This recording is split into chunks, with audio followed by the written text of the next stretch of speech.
Hello, Kentucky. Friends of Kentucky. Kentucky is among the three schools that recently visited five-star forward Marcus Spears Jr. Could Pope bring the kid to the blue and white team? Let's see the news. Mark Pope's behind-the-scenes work continues to draw attention throughout the national recruiting scene. And the latest news makes it clear that the Kentucky Wildcats leadership isn't just keeping track of the top talents of the next generation. It's entering the race for the names capable of changing the course of an entire class. The latest proof of this is Marcus Spears Jr., one of the most coveted players in the entire class of 2027, and today a prospect that mobilizes some of the biggest powers in the country. Kentucky officially appears among only three programs that recently visited Spears, a move that, in itself, already deserves the attention of Wildcats fans. In an increasingly competitive recruitment landscape, where physical presence, relationships, and long-term vision make all the difference, seeing Pope personally involved in this battle sends a strong message to the national scene. Kentucky doesn't intend to wait for the future to arrive. It wants to build it now.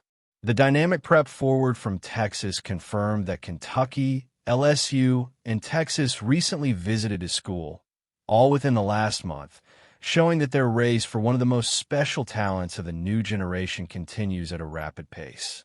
But when you observe how Kentucky conducted this visit, it becomes clear that there was more than just a simple recruitment stop. Pope made a point of going personally, accompanied by assistants M.O. Williams and Mikhail McLean, in a clear demonstration of commitment. More than just watching practices or evaluating fundamentals, the coaching staff delved into conversations about life, development, and the future, exactly the kind of approach that has been marking this new era in Lexington. Spears revealed that the meeting involved deep conversations, good food, and discussions about long-term vision, elements that show that Kentucky isn't just selling playing time, but a complete project.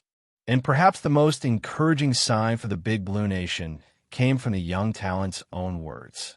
Speaking about Kentucky, Spears was direct, almost like someone who already understands the weight of the blue and white jersey. I mean, it's Kentucky. There was no need for lengthy explanations. In a few words, Spears made it clear that he instantly recognizes the magnitude of the program. More importantly, his mindset perfectly aligns with what Pope has been trying to build. The young prospect made it clear that he's not just impressed by the crowd, packed arenas, or game atmosphere. His focus is on development, the system, and evolution both on and off the court. And this kind of discourse fits almost perfectly with the culture Pope has been implementing since taking over the Wildcats. While LSU and Texas also made important moves, Kentucky seems to have achieved something essential at this stage: genuine connection. Spears spoke about the other programs with respect, acknowledging the quality of the coaches and the conversations. But when the subject was Kentucky, the historical weight of the institution naturally emerged in his responses. Another factor that could make this competition even more interesting involves Ryan Hampton, another elite target of the Wildcats and Spears' cousin. The relationship between the two is extremely close, with daily conversations, frequent visits, and a family connection that goes beyond basketball. Spears was emphatic in calling Hampton his brother, making the level of this bond clear. And when asked about the possibility of the two going to college together, Spears didn't rule anything out. They talk about it frequently. For Kentucky, this detail could be huge.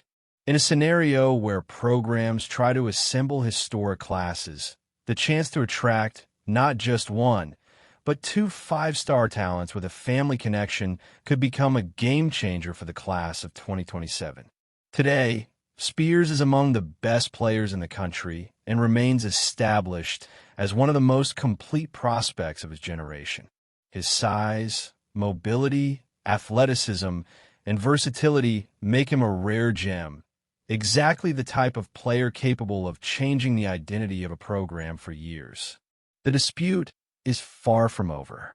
Spears has made it clear that he doesn't intend to rush his decision, but he also doesn't want to prolong the process unnecessarily. When he feels he has found the right place, he will commit. And judging by recent moves, Mark Pope and Kentucky are not only still in the running, they are very well positioned to turn interest into something much bigger. One of the questions surrounding Kentucky Wildcats football right now is perhaps also the most important of all. How far can this team go in its first year under Will Stein's leadership? There are many variables involved in any new coach's debut in the SEC, from scheme adaptation to roster depth. But looking at Lexington right now, it's becoming increasingly clear that a large part of the answer may be concentrated in a single name: Kenny Mincchi. And if there was any doubt about the level of confidence Stein places in his new quarterback, the coach's most recent statements help to understand exactly when he realized he might have found something special.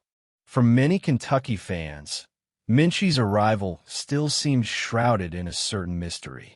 This is understandable. When the quarterback's name appeared on the transfer portal, much of the Big Blue Nation was following other market movements, especially potential targets with greater national exposure.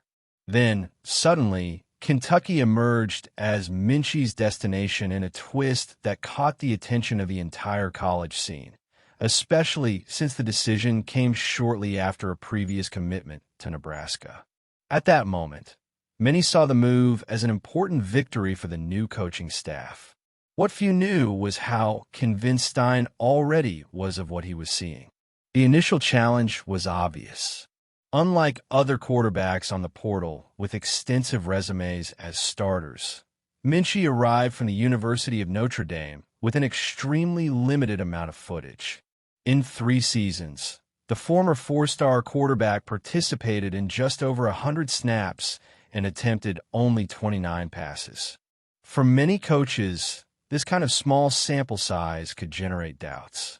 For Stein, apparently, it generated exactly the opposite. The new Kentucky coach revealed that, even with a reduced volume of footage, some details immediately stood out.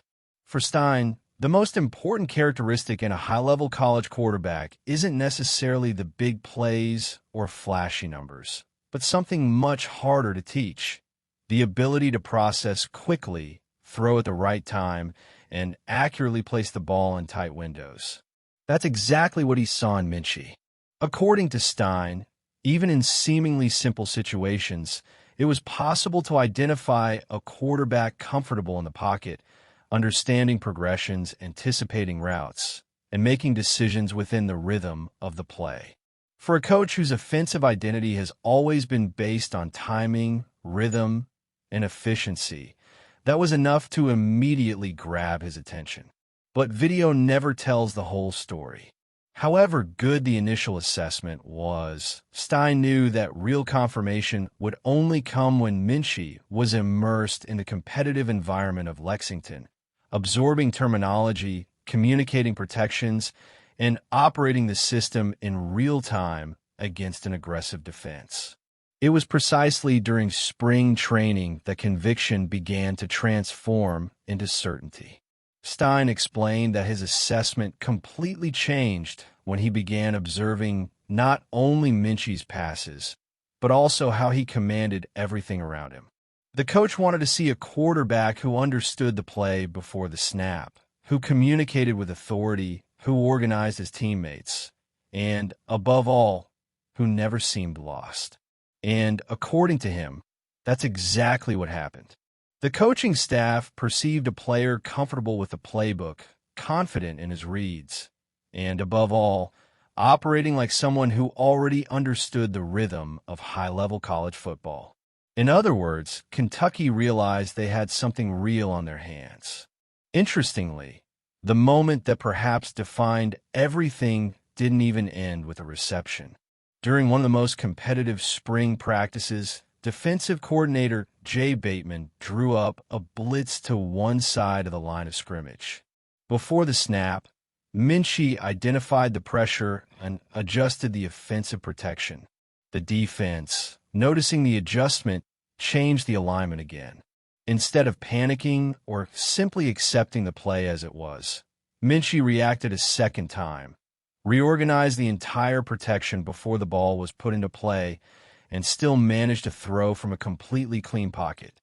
The pass ended up incomplete, deflected near the sideline. But for Stein, the outcome of the play was irrelevant. What really mattered was everything that happened before the ball left the quarterback's hand. The processing, the communication, the calm, the command. It was at that moment, according to all the signs coming from Lexington, that Stein probably realized he hadn't just found another quarterback, but a great guy for the Cats. Comment.